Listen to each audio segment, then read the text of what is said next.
Students, girls, today we will discuss the problems of the retirement chapter that you will give me, sum number 69 and 72. So first of all, we will discuss sum number 69 according to new book. In sum number 69, balance sheet of P, Q and R is given, who are sharing profits in a ratio of 5:3:2. There are three partners P, Q and R who are sharing profits in a ratio of 5:3:2 and their balance sheet is as follows. There are following 5 adjustments. First is P retired and new ratio is 2:3. Goodwill of firm is ₹80,000. हमें किसकी चाहिए? Retiring partner means P की, हम निकाल लेंगे. Fixed asset depreciated to up to ₹57,500. Fixed assets depreciate हो गए. Provision आपने बनाई है 5% ऑन डेटर्स. नेक्स्ट पॉइंट, इसको ध्यान से देखो. Liability included in creditors. Liability है एक जो क्रेडिटर्स में इंक्लूड है 10,000 की. क्रेडिटर जो 50,000 है उसमें से 10,000 वाले जो क्रेडिटर्स हैं उसको आपने सेटल कर दिया है, मतलब उसको पे कर दिया है 8,000 का. फुल सेटलमेंट का केस. मैंने क्रेडिटर है एक, उसको 10,000 देना था, उसको मैंने बोला ये लो 8,000 ले लो, ठीक है. अब मैं आपको और कुछ भी नहीं दूंगी. 2,000 मुझे क्या हो गया? डिस्काउंट. ओके. नेक्स्ट है अमाउंट पे टू पी. मैंने पी को अमाउंट पे कर दिया जो रिटायरिंग पार्टनर है. किससे लिया? क्यू और आर से. और लीव ए बैलेंस ऑफ, और 15,000 अपने बैंक अकाउंट में अपने पास रखा. ठीक है बच्चे. सो अब हम शुरू करते हैं सम नंबर 69. फर्स्ट ऑफ ऑल अब हमने क्या बनाया? Revaluation account. रीवैल्यूएशन अकाउंट में हमारी एक एडजस्टमेंट थी. Fixed assets depreciated to 57,500. 60,000 से कितने होंगे? 57,500. ये मैंने लिख दिया 2,500. नेक्स्ट है make a provision 5% on debtors. Debtors थे 1 लाख पे 5% बनाया, 5,000 आ गया. इसमें जो मेन जो प्रॉब्लम है बेटा इस सम में, ये वाले पॉइंट की, इसी के कारण ही आपको कंफ्यूजन हो रही होगी. Liability included in creditors ₹10,000 is settled at ₹8,000. इसकी जर्नल एंट्री पहले मैं बताती हूँ आपको क्या है. ध्यान से देखो, ये आपने करनी है वर्किंग नोट में. Creditors account debit to cash account to discount account. Creditors को आपने पे कितना करना था? 10,000. दिया कितना है? 8,000. 2,000 से आपकी लायबिलिटी क्या हो गई है? डिक्रीज. आपने जिसको 10,000 देना था उसको 8,000 दे रहे हो. सो 2,000 से आपकी लायबिलिटी क्या हो गई है? डिक्रीज. कितने से लायबिलिटी डिक्रीज हो गई है? 2,000 से. सो मैंने यहाँ पे लिख दिया bye discount on creditors 2,000. I hope आपको ये क्लियर हो गया हो. अब इसमें देखो क्या हुआ. क्रेडिटर्स को आपने 10,000 देना था, जिसमें से आपने कैश कितना दे दिया? 8,000. तो आपके पास जो कैश पड़ा उसी में से 8,000 दोगे. ठीक है. इट मीन्स क्रेडिटर्स जो है आपके 10,000 से कम हो गए, और जो आपके पास कैश पड़ा था आपने उसमें से 8,000 क्रेडिटर को दे दिया, तो आपका कैश जो है 8,000 से कम हो गया. आपका कैश जो है 8,000 से कम हो गया. सो इट मीन्स क्रेडिटर आपके 10,000 से कम हो गए, कैश आपका 8,000 से कम हो गया. सो देखो इधर मैंने सम में क्या लिखा. अब क्रेडिटर्स मीन्स मेरे कितने हो गए? 40,000 के, और मेरा कैश अब कितना हो गया है? 32,000 का. ये मैंने यहाँ पे लिख दिया कि 40 में से मैंने 8,000 कैश क्रेडिटर को पे कर दिया. अब मेरे पास कैश कितना है? 32,000. इसको याद रखना. ठीक है बच्चे. अब देखो नेक्स्ट मैंने बैलेंस रिवैल्यूएशन अकाउंट किया, मुझे लॉस आ गया which is transferred between old partners in old ratio. ये आपको पता है. Next we will prepare partners capital account. There are 3 partners P, Q, R. Balance brought down लिख दिया. फिर रिवैल्यूएशन लॉस या profit, loss to revaluation account, loss लिख दिया. हो गया. नेक्स्ट हमने क्या डालना होता है? लायबिलिटी साइड पे देखना कुछ है तो नहीं. एम्प्लॉयज प्रोविडेंट फंड नहीं बेटा डिवाइड करते, क्योंकि वो सिर्फ एम्प्लॉयज का ही होता है, उन्हीं को ही मिलता है, हम पार्टनर्स को नहीं दे सकते. ठीक है. So next profit and loss account, ये डिवाइड करेंगे. हमेशा बेटा इसकी एंट्री याद रखो, टेस्ट में भी गलत थी आपकी, इसको ध्यान से देखो। Profit and loss account liability side पे है, ठीक है, मतलब ये क्या है हमारा क्रेडिट, तो इसको हम क्या करेंगे डेबिट। तो हमारी एंट्री क्या बनेगी, profit and loss account debit to partners capital account, means यहाँ आएंगी by profit and loss account. Entry आप कर लेना, ठीक है। देखो एसेट साइड पे कुछ भी नहीं है, हो गया। नेक्स्ट हमने क्या निकालनी है, लास्ट देखो आके नीचे गुडविल। गुडविल हमें किसकी गिवन है, फर्म की, कितनी है 80,000, कितनी गिवन है फर्म की 80,000। मुझे किसकी चाहिए, पी की, पी का शेयर कितना है 5/10, 80,000 इंटू 5/10, ये मेरे पास कितनी आ गई 40,000, ओके। फिर मैंने गेनिंग रेशियो निकाल ली, आप गेनिंग रेशियो जरूर निकाल लेना, मैंने निकाल ली थी। तो गेनिंग रेशियो निकालकर मैंने इसको 40,000 को क्यू और आर में डिवाइड कर दिया। मेरी एंट्री क्या होती, कॉन्टिन्यूइंग टू आउटगोइंग। कॉन्टिन्यूइंग कौन से आ गए, Q R to P, 8,000, 32,000 and 40,000। यहाँ आ गया by Q and R, amount P में, to P's capital account, amount Q में और आर में, हो गया। नेक्स्ट हमारी रहेगी अब लास्ट एडजस्टमेंट, इसको ध्यान से देखो। The amount paid to P, आप पी को अमाउंट पे कर दो, किससे पैसे लो, क्यू से और आर से, और कुछ पैसे अपने पास भी रखो, कितना 15,000 अपने बैंक अकाउंट में रखो, means this is adjustment number 4। कैसे निकालते हैं, देखो स्टेप 1 क्या निकालना हमने, new profit sharing ratio, that is given to you 2:3 मैंने लिख दिया। Step 2 total capital of firm, कैसे निकलेगी वो, adjusted capital of all partners plus cash remains in hand, जो आपने अपने पास रखना है, माइनस जो कैश कहाँ अवेलेबल है, बैलेंस शीट में। Adjusted capital of all partners means P की भी, क्यू की भी और आर की भी। निकालें, देखो पी की 40,000 प्लस 42,500 प्लस 40,000 माइनस 2750, ये आ गया 119750। ये देखो मैंने लिख लिया पी का 119750। क्यू का निकालती हूँ 62,000 प्लस 25,500 माइनस 1650 माइनस 8,000, ये मेरे पास आ गया 77,850, ठीक है। अब मैं निकालती हूँ आर का 33,000 प्लस 17,000 माइनस 1100 माइनस 32,000, ये आ गया 16,900 plus cash remains in hand, जो कैश आपने अपने पास रखना है, कितना अपने पास रखना है 15,000, ये मैंने प्लस कर दिया, माइनस जो कैश बैलेंस शीट में अवेलेबल है। हम यहां से मिस्टेक करते हैं, हम यहाँ लिखेंगे 40,000, बट हम यहाँ 40,000 क्यों नहीं आएगा, क्योंकि इसमें से हम 8,000 क्रेडिटर को पे कर चुके हैं, तो हमारा कैश अब कितना है 32,000। सो हम माइनस कितना करेंगे 32,000, ना कि 40,000।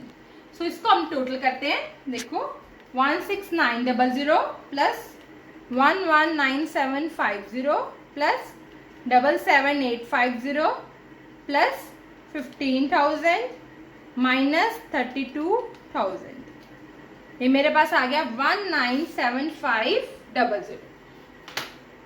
This is a total capital of firm. इसको मैं न्यू पार्टनर्स में क्यू और आर में न्यू रेशियो में 2:3 में डिवाइड कर देती हूँ, और ये मेरे पास क्या बन जाएगा, बैलेंस कैरिड डाउन।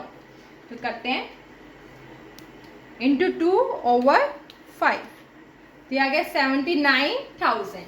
एक लाइन छोड़ देती हूँ, 2 लाइन छोड़ दूंगी यहाँ पे। To balance carry down, Q का आ गया 79,000। आर का निकाल लेते हैं। सो मैंने टोटल कैपिटल को न्यू रेशियो में डिवाइड किया, तो मेरे पास क्यू का आ गया 79,000, आर का आ गया 1,18,500। फिर मैं दोबारा क्यू और आर का बैलेंस निकालूंगी। पी का मैंने बैलेंस निकाला, वो तो पी को पे कर दिया, इसलिए मैंने सीधा ही लिख दिया टू कैश अकाउंट। ठीक है, अब क्यू और आर का मैं बैलेंस निकाल के आपको बता देती हूँ। क्यू का कितना आएगा 62,000 प्लस 25,500 माइनस 1650 माइनस 8,000 माइनस 79,000, ये आया 1150 और ये माइनस में आया इसलिए हम यहाँ लिखेंगे बाय कैश अकाउंट 1150। ऐसे ही मार का निकाल लेते हैं 33,000 प्लस 17,000 माइनस 1100 माइनस 32,000 माइनस 118500, यह माइनस में आया 101600, ये भी हम यहाँ लिखेंगे 101600। सो आप टोटल कर लेना।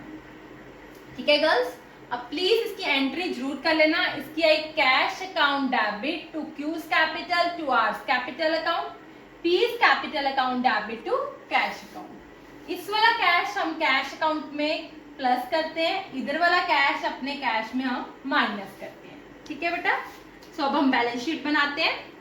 बैलेंस शीट में सबसे पहले गिवन है हमारे क्रेडिटर्स 50 में से, अब वो कितने हो गए हैं, सॉरी ये तो क्रेडिटर्स थे हमारे 50, उसमें से 10,000 कम हो गए तो ये रह गए 40।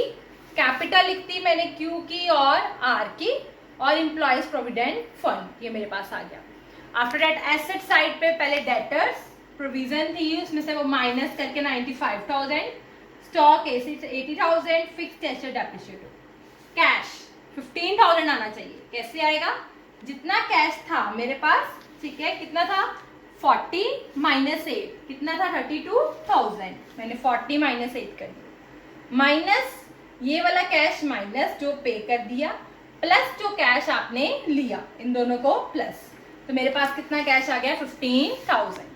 Okay girls, that's it with the sum. बस इसमें ये एडजस्टमेंट ध्यान से रखना, क्रेडिटर टू कैश, कैश 8,000 से माइनस करना है। आई होप ये आपको क्लियर हो गई। So now we will do our next term, sum number 72।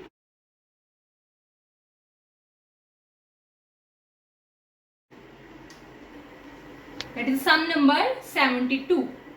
In this sum, A, B and C are partners sharing profit in a ratio of 3:2:1.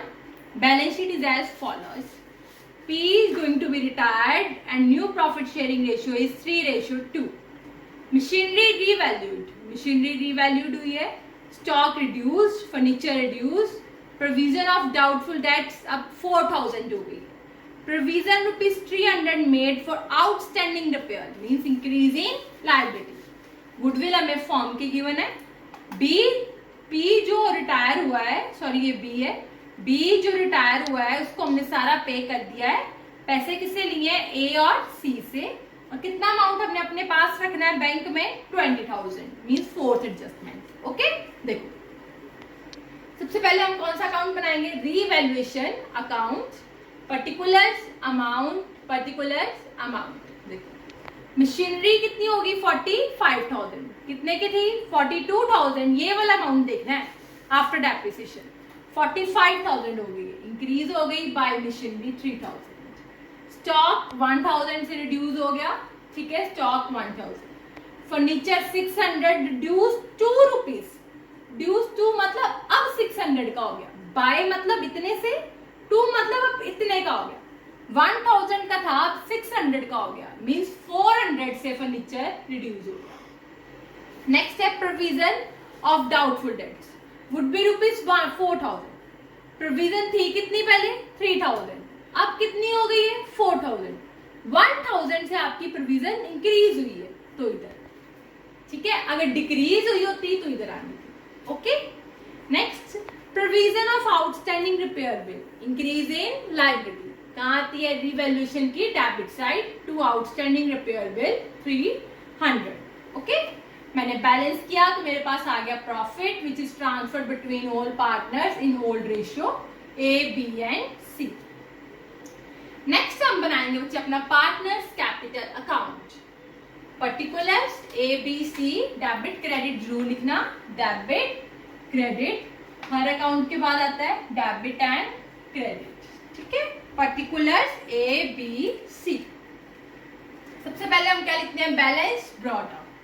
Capital A B C का balance brought down मैंने लिख दिया, ठीक है। उसके बाद मैं क्या लिखती हूँ, रीवैल्यूएशन का प्रॉफिट या लॉस। रीवैल्यूएशन में प्रॉफिट हुआ तो मैंने बाय रीवैल्यूएशन अकाउंट लिख दिया। नेक्स्ट, लायबिलिटी साइड पे कुछ गिवन तो नहीं है, गिवन है, क्या है, रिजर्व। एंट्री डाल दूंगी, क्या होती है, reserve to A to B to C. मैंने रिजर्व ओल्ड पार्टनर्स में डिवाइड कर दिया, ये आ गया बाय जनरल रिजर्व, ये डिवाइड कर दिया, ओके। नेक्स्ट है हमारी एंट्री, रिजर्व हो गया। अब नेक्स्ट हमने देखना है गुडविल। गुडविल हमें फर्म की गिवन है, कितनी है, 24,000। कितनी गिवन है गुडविल फर्म की, 24,000। हमें किसकी चाहिए, पी की, बी की, तो कितनी आई, बी का शेयर कितना है, 2/6, 24,000 इंटू 2/6, ये आ गई मेरे पास 8,000। इसको मैं डिवाइड कर दूंगी गेनिंग रेशियो में। एंट्री क्या आएगी, कॉन्टिन्यूइंग टू आउटगोइंग। कॉन्टिन्यूइंग कौन से हो गया, ए, मेरे पास स्पेस नहीं है, आप कर लेना एंट्री जरूर, ए सी टू बी। 8,000 को मैंने गेनिंग रेशियो में डिवाइड किया तो मेरे पास आ गया 2400 और 5600।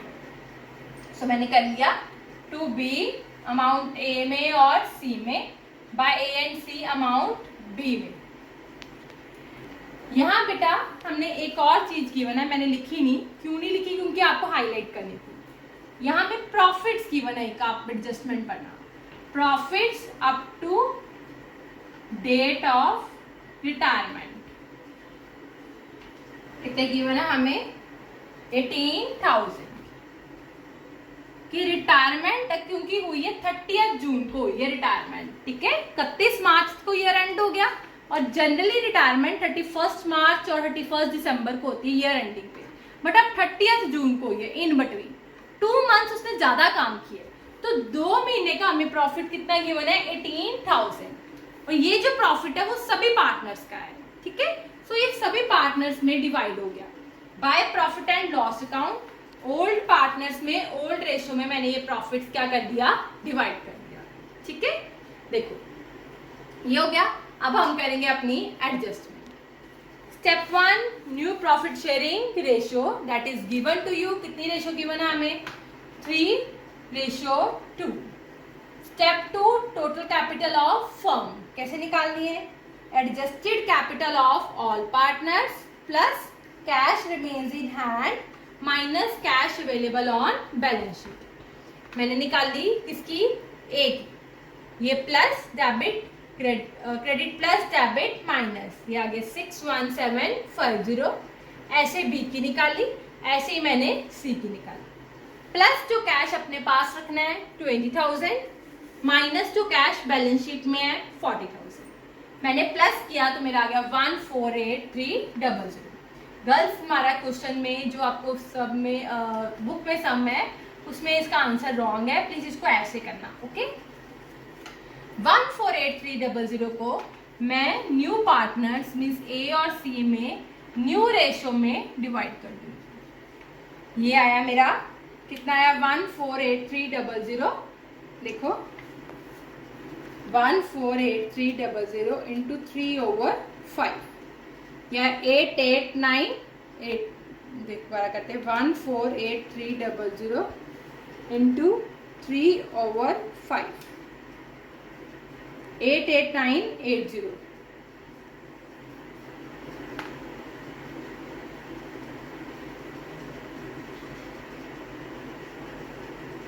ऐसे मैं सी का निकाल लेती हूँ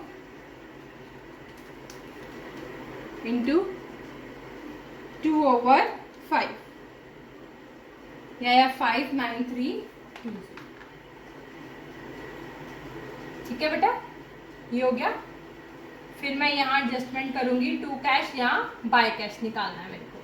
टू कैश तो मैंने कर दिया, बी जो रिटायर हुआ है जितना उसका अमाउंट आया था 84100 मैंने पे कर दिया। अब मैं ए और सी का निकाल लेती हूँ। देखो ए का कैसे निकालूंगी, 40,000 plus 150 plus 15,000 plus 9,000 minus 2400 minus 88980, ये आया माइनस में आया, देखो 27,230, ये आ गया।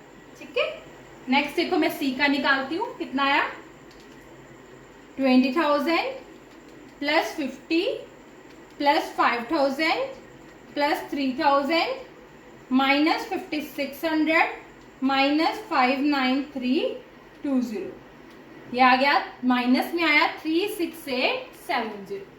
आई होप आप इसकी एंट्रीज कर लोगे, टोटल कर लेना। ठीक है, अब हम बनाते हैं अपनी balance sheet. Creditors 60,000, outstanding repair bill डाल दिया, कैपिटल डाल दी ए की और सी की। ठीक है, एसेट साइड मशीनरी 45,000 की हो गई, फर्नीचर 600 का हो गया, स्टॉक डाल दिया, डेटर्स, कैश, और ये प्रॉफिट एंड लॉस जरूर डालना है। बस कैश तो आप निकाल लोगे, आपको निकालना आता है, बस वो कैश आना चाहिए जो आपने अपने पास रखना है 20,000। प्रॉफिट एंड लॉस की कौन सा डाला है, जो profits up to the date of retirement है। एडजस्टमेंट में इसलिए इसके दो ट्रीटमेंट, एक पार्टनर्स में डिवाइड कर दिया और एक बैलेंस शीट की एसेट साइड आना है 18,000। ओके, सो आपकी बैलेंस शीट मैच कर जाएगी। Thank you girls.